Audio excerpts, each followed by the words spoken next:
I'm Deborah Gartenstein with Quirky Gourmet. Today I'm going to show you how to make a light bean dip.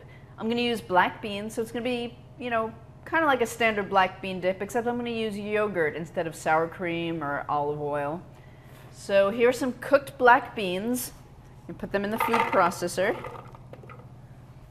Going to add a little bit of red onion. I'm going to pre-chop it a little bit so that it can get really ground up.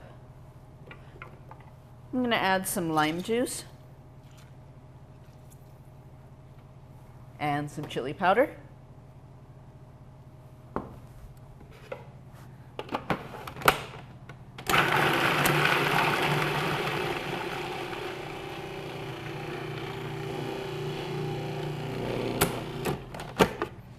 Okay, and at this point I wasn't trying to chop it up completely, just to get it to the point where I can mix it with the yogurt.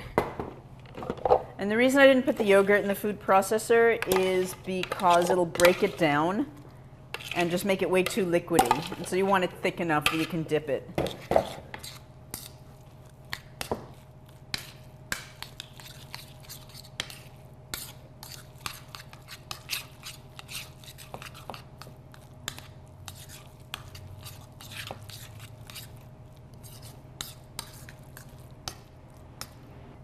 And there you have a light bean dip.